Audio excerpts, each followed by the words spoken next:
নমস্কাৰ। আজি আমি ক্লাছ 7ৰ গণিতৰ 4 নম্বৰ পাঠৰ অনুশীলনী 4.3ৰ দুটামান প্ৰশ্ন সমাধান কৰিম। ইয়াৰ প্ৰশ্নকেইটাত সমীকৰণটো আমি গঠন কৰি ল'ব লাগিব। সমীকৰণটো আমাক দিয়া নাই আৰু সেই সমীকৰণটো আমি সমাধান কৰিব লাগিব।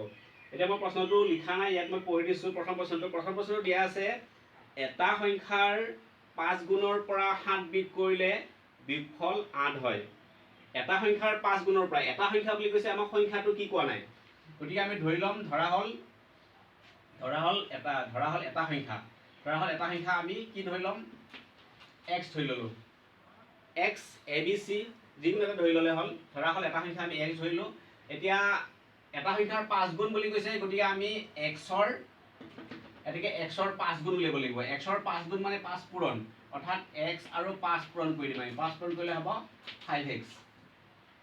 এতিয়া আমাৰ প্ৰশ্নমতে লিখিবলৈ সহজ হ'ব, অৰ্থাৎ সমীকৰণটো লিখিবলৈ সহজ হ'ব।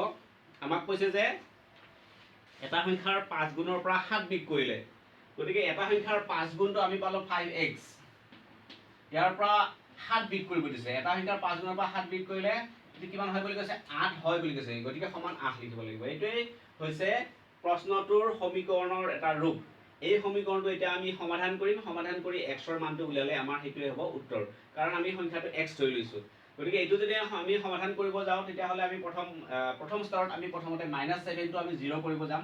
মাইনাছ থাকিলে আমি কি কৰিম, +7 কৰিম। গতিকে এইটো আমি সমাধান কৰিব গ'লে -7 আছে, -7ৰ লগত আমি +7 এটা কৰি দিলোঁ, কাৰণ +7 -7 0 হ'ব। যিহেতু এইটো সমান চিন, সমতা ৰক্ষা কৰিবৰ কাৰণে আমি কি কৰিব লাগিব, এই +7টো আমি সোঁফালে কৰিব লাগিব। অৰ্থাৎ দুইফালে আমি +7 কৰিলোঁ। এইটো হৈছে প্ৰথম স্তৰ। এতিয়া 7ৰ পৰা 7 বিয়োগ কৰিলে 0। 7ৰ পৰা 7 বিয়োগ কৰিলে 0, ইয়াতে থাকিলে 5x। ঠিক তেনেকৈ 8 আৰু 7 যোগ কৰিলে হ'ব 15। এতিয়া যিহেতু x-টো 5টো x-ৰ লগত পূৰণ হৈ আছে, ইয়াক যদি আমি আঁতৰাব বিচাৰোঁ, তেতিয়াহ'লে ইয়াক 5ৰে হৰণ কৰিব লাগিব। সেই কাৰণে আমি দুইফালে 5ৰে হৰণ কৰি দিম। অৰ্থাৎ দ্বিতীয় স্তৰত আমি কি কৰি দিম, 5x আৰু 15ক আমি দুইটাকে 5ৰে হৰণ কৰি দিম। এফালে 5ৰে হৰণ কৰিলে সোঁফালে 5ৰে হৰণ কৰিব লাগিব, তেতিয়াহে এই সমতাটো ৰক্ষা হ'ব। গতিকে 5ৰে 5ক হৰণ কৰিলে 5 × 5 কাটা গ'ল। ইয়াত থাকিলে x আৰু 5ৰে 15ক হৰণ কৰিলে 3। গতিকে x-ৰ মানটো আমি 3 পালোঁ। x-টো আমি কি ধৰিছিলোঁ, এটা সংখ্যা ধৰিছিলোঁ। গতিকে আমি লিখিম যে এতেকে সংখ্যাটো 3। সেইটো আমাৰ উত্তৰ। ঠিক তেনেকৈ আমি 2 নম্বৰটো যদি কৰিবলৈ যাওঁ, 2 নম্বৰটোত কোৱা আছে এটা সংখ্যাৰ 1/3 5তকৈ 2 বেছি। 2 নম্বৰ আমি আৰু এটা একেলগে প্ৰশ্ন সমাধান কৰোঁ। 2 নম্বৰ প্ৰশ্নত দিয়া আছে এটা সংখ্যা বুলি কোৱা আছে, প্ৰথমতে এটা সংখ্যাৰ 1/3 বুলি কোৱা আছে। গতিকে আমি আগৰ দৰে এটা সংখ্যা x ধৰি ল'লোঁ, আৰু x ধৰি লৈ আমি এইবাৰ এই x-ৰ 1/3 উলিয়াব লাগিব। আগতে 5 গুণ কোৱা আছিলে কাৰণে আমি 5 গুণ উলিয়াইছিলোঁ। ইয়াতে কোৱা আছে যে এটা সংখ্যাৰ 1/3, অৰ্থাৎ x-ৰ 1/3। 1/3 কিমান হ'ব?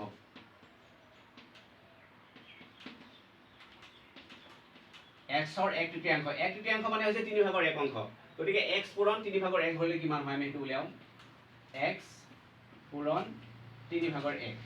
যদি আমি পূৰণ কৰোঁ, তেতিয়া পূৰণ কৰিলে পাম x × x 3, অৰ্থাৎ x/3। এতিয়া আমি প্ৰশ্নত যিদৰে কৈছে আমি ঠিক সেইদৰে সমীকৰণটো লিখিম। আমাক কোৱা আছিলে এটা সংখ্যাৰ 1/3 5তকৈ 2 বেছি।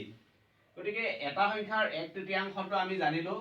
এটা সংখ্যা যদি x হয়, তেতিয়াহ'লে 1/3 ইমান হ'ব। আৰু এই সংখ্যাটো কি হয় বুলি কৈছে, 5তকৈ 2 বেছি বুলি কৈছে। বেছি বুলি কোৱাৰ কাৰণে প্লাছ লিখিব লাগিব। 5তকৈ 2 বেছি, 2 কম বুলি ক'লে -2।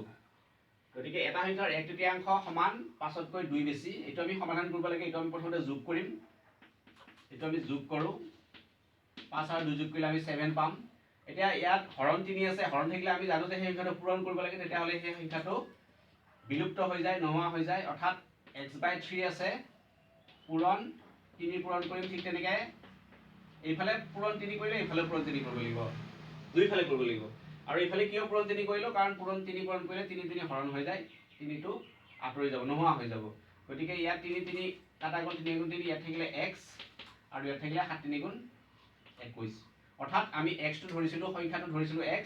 এতেকে আমি লিখিব পাৰিম এতেকে সংখ্যাটো 21। গতিকে খুব সহজ, কেৱল প্ৰশ্নত থকা ধৰণে আমি সমীকৰণটো গঠন কৰিব লাগিব আৰু সমীকৰণটো গঠন কৰাৰ পিছত সেইটো সমাধান কৰিলেই এক্সৰ মানটোৱে হ'ব তাৰ সমাধান। ঠিক তেনেকৈ ইয়াৰ পিছত 3 নম্বৰটো কৰোঁ। 1 নম্বৰ 2 আছিলে এইটো, এইবাৰ 1 নম্বৰ 3টো কৰোঁ। 1 নম্বৰ 3ত কৈছে 10 পাবলৈ এটা সংখ্যাৰ 3 গুণৰ লগত 4 যোগ কৰা। 10 পাবলৈ এটা সংখ্যাৰ 3 গুণৰ লগত 4 যোগ কৰা। গতিকে এটা সংখ্যাৰ বুলি কোৱাৰ লগে লগে আমি এটা সংখ্যা x ধৰি লওঁ আৰু 3 গুণ বুলি কৈছে। এইবাৰ এটা সংখ্যাৰ 3 গুণ, গতিকে আমি xৰ 3 গুণ উলিয়াম। xৰ 3 গুণ, xৰ 3 গুণ হ'লে x পূৰণ 3 অৰ্থাৎ হ'ব 3x। এতিয়া আমাক প্ৰশ্নত কৈছে যে 3 গুণৰ লগত 4 যোগ কৰিলে, এটা সংখ্যাৰ 3 গুণৰ লগত অৰ্থাৎ 3xৰ লগত 4 যোগ কৰিলে 10 পাবা বুলিছে। 10 পাবলৈ এটা সংখ্যাৰ 3 গুণৰ লগত 4 যোগ কৰিব লাগে। গতিকে প্ৰশ্নত কোৱা ধৰণে আমি এনেকৈ লিখিলে এইটো এটা সমীকৰণ গঠন হ'ব আৰু এইটো এতিয়া সমাধান কৰিব লাগে। আমি প্ৰথম স্তৰত আমি প্ৰথমতে +4টো নোহোৱা কৰিম, +4 হোৱাৰ কাৰণে আমি -4 কৰিম আৰু ইয়াত -4 কৰাৰ কাৰণে আমি ইফালেও -4 কৰিব লাগিব। গতিকে +4 -4 0, ইয়াত থাকিলে 3x, 10ৰ পৰা 4 গ'লে 6। এতিয়া 3টো xৰ লগত পূৰণ হৈ আছে, 3টোক আমি যদি আঁতৰাব বিচাৰোঁ তেতিয়াহ'লে আমি দুইফালে কি কৰিব লাগিব, 3ৰে হৰণ কৰিব লাগিব দুইফালে। গতিকে দুইফালে আমি 3ৰে হৰণ কৰিলোঁ। হৰণ কৰিলে 3 3 কাটা গ'ল, 3 গুণ 3, ইয়াত থাকিলে x আৰু 3ৰে 6 ঘন কৰিলে পাম আমি 2, xৰ মান পালোঁ 2। গতিকে সংখ্যাটো হ'ব আমাৰ, সংখ্যাটো হ'ব 2 হ'ব। ইয়াৰ পিছত আমি ইয়াৰ 1 নম্বৰ শেষৰটো কৰিছোঁ, 1 নম্বৰ 8 প্ৰশ্নটো কৰিছোঁ। 1 নম্বৰৰ 8 নম্বৰটো কৰিছোঁ। তাতে কোৱা আছিলে যে এটা সংখ্যাৰ 3/4 12ৰ সমান হয়। 3/4। গতিকে আমি এইবাৰ এটা সংখ্যা x ধৰি ল'লোঁ, xৰ 3/4 উলিয়াব লাগিব। 3/4 মানে কি? 3/4 মানে হৈছে 4/3, অৰ্থাৎ x পূৰণ 4/3 পূৰণ কৰিব লাগিব। পূৰণ কৰিলে আমি পাম এইটো, xৰ লগত 3 পূৰণ কৰিলে 3x / 4। xৰ 3টো আমি এনেকৈ লিখিব পাৰোঁ 3/4। এতিয়া আমাক কৈছে যে এটা সংখ্যাৰ 3/4 12ৰ সমান হয় বুলি কৈছে। গতিকে 3/4টো আমি উলিয়াই লৈছোঁ। সংখ্যাটো x ধৰিলে 3/4টো হয় 3x/4 আৰু এই সংখ্যাটো 12ৰ সমান হয় বুলি কৈছে। গতিকে সমান 12 লিখিলে হ'ল।